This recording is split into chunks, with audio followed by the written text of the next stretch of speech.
Hi, everyone. My name is MaKyra Wilson, a junior biology major attending Spelman College. In this past summer, I had the wonderful opportunity of working in the being in the Amgen Scholars Program at Howard University, where I worked in the Allen Lab.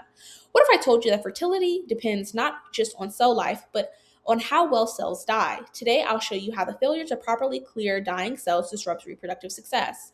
My research explores how apoptotic engulfment genes protect fertility using C. elegans as a research model. This project connects cell death, genetics, and reproductive health in a powerful way. Hopping to our introduction, reproductive health is a global issue. Millions experience infertility, yet many molecular causes remain unclear. Fertility requires balance. Cells must grow, divide, and sometimes die. Apoptosis acts as a quality control in the germline, removing defective cells. But what happens if dying cells aren't properly cleared? That question is the foundation of my research. So, why C. elegans? Well, C. elegans is ideal because we can directly observe germline development due to their transparent bodies.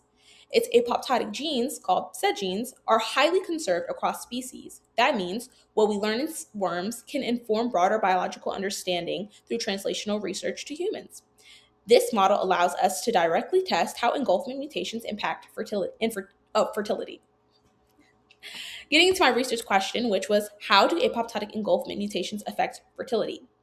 If both alleles are mutated, engulfment fails completely. If one wild type allele remains, it may compensate or functionally rescue the defective gene. This comparison between homozygous and heterozygous mutants allows us to test genetic compensation in real time. Moving into my methods.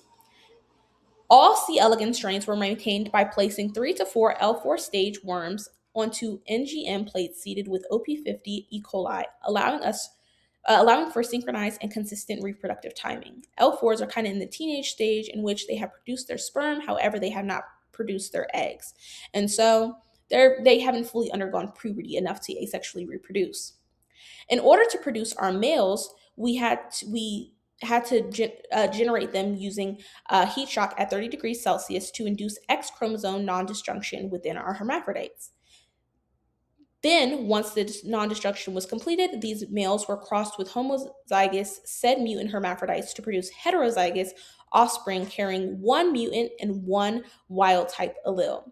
And then we produced our homozygous, which had two mutant strains. Fertility was measured using brood size assays by counting total viable progeny per hermaphrodite within a 24-hour window, and we also performed germline morphology analysis to assess oocyte production and overall reproductive development across genotypes. So, getting into some key findings, homozygous said mutants showed a dramatic decline in fertility. Not only were brood sizes smaller, but progeny viability dropped. And so in the percent change in fertility of heterozygous and homozygous chart we have up here, everything highlighted in the red, which shows statistical analysis and basically being far or drastically decreased from our control, which was our N2, and that would be our homozygous strains, so the ones in the light gray, and then our heterozygous strains, which were composed of one wild type allele and one said mutant allele, showed that there was a functional rescue in which they were kind of restored to the same brood size or similar brood size to our control. And so morphologically, we observed irregular germlines and fewer oocytes. In contrast, heterozygous worms produce normal brood sizes. This confirmed that one wild type allele is sufficient for rescue. We also did a phenotypic assay in which we kind of observed the phenotypic characteristics. And so in two of our strains, we saw a dumpy, or we saw phenotypic characteristics of our worms being a little shorter and stubbier. And then in two other strains, we saw them having protrusions of oocytes along their sides. But the ones that are heterozygous mutants showed phenotypic characteristics similar to our wild type, which is something that we predicted to see.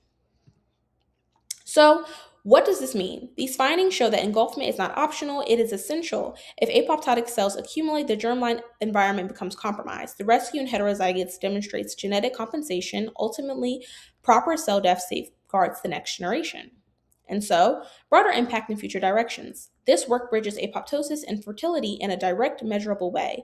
Future studies will investigate interactions with regulators like ETR1, which may coordinate RNA processing and germline development, and further bring insights into other potential cell engulfment pathways that can further lead to reproductive loss and apoptotic buildup. Understanding these networks could inform broader reproductive biology research. While this study uses worms, the principles of apoptotic regulation are evolutionarily conserved. And so we plan on using fluorescence microscopy using a GFP tag to then confirm our findings of there being an accumulation of apoptotic buildup within the germline. These are my references, and these are my acknowledgments. Thank you so much for listening.